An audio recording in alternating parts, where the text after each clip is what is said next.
All right, let's talk about a big one for Pilatus PC-24 operators.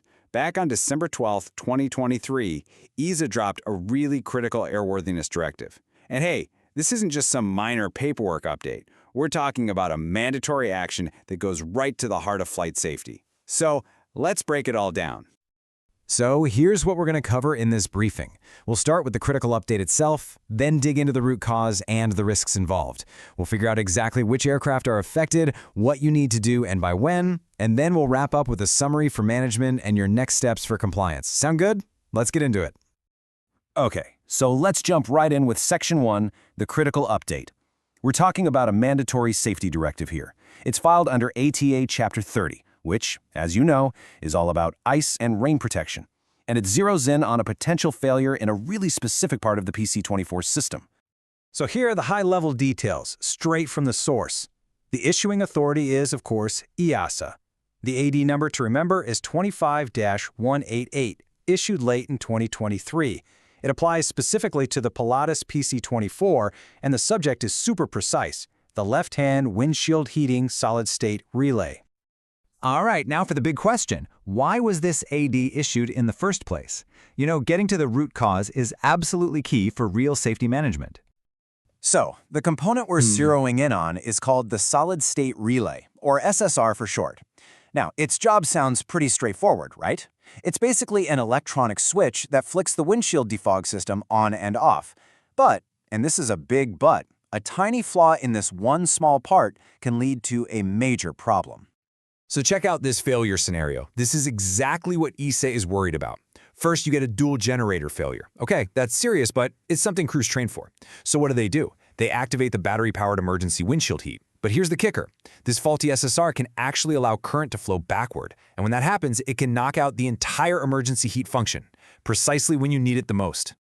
And I want you to read this quote directly from EASA. It says this scenario could lead to a failure of the emergency windshield heat function, possibly resulting in the loss of outside visibility when in icing conditions. Wow, let that sink in. We're not talking about a small glitch here. This is a direct threat to seeing outside the cockpit in some of the worst weather imaginable. Okay, so this brings us to the really critical part for every operator. Is your fleet affected? Let's find out. So, which PC-24s are we talking about here? The directive is very specific, so you'll want to pay close attention. It basically breaks down into two groups. The first group is manufacturer serial numbers 101 all the way through 337, but only if you've already embodied the original Service Bulletin 30-004 or 30-006. The second group is much simpler. If your aircraft serial number is anywhere from 501 through 590, you are affected. Period. And when it comes to the hardware, it's all about the part number. The affected part, the one you need to get rid of, ends in 234.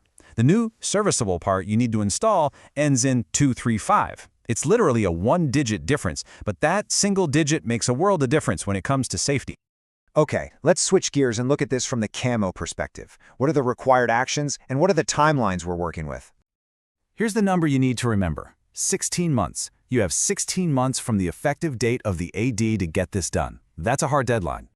So, what has to happen within those 16 months? For all the affected aircraft, which the AD refers to as Group 1, it's a pretty clear two-step process.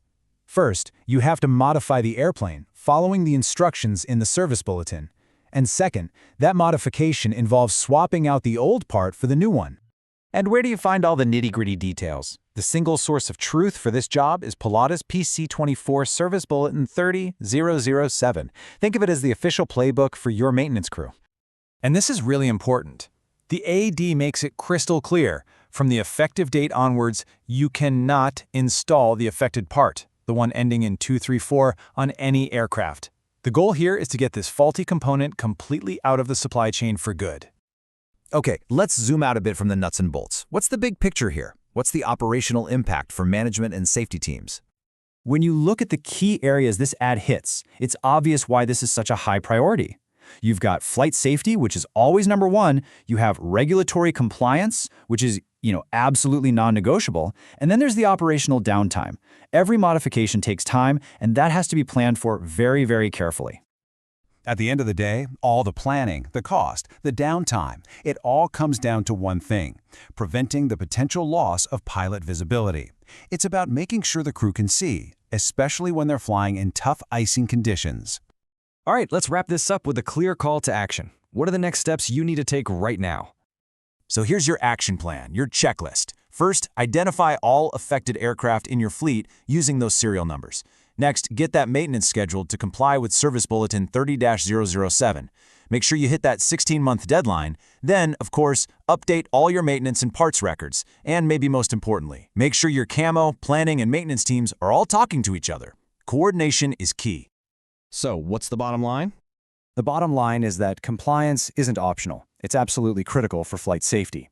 We've given you the high-level overview today, but for the complete official instructions, your teams need to have the EASA AAD document 25-188 and Pilatus Service Bulletin 30-007 in hand. Always refer to the source. Fly safe.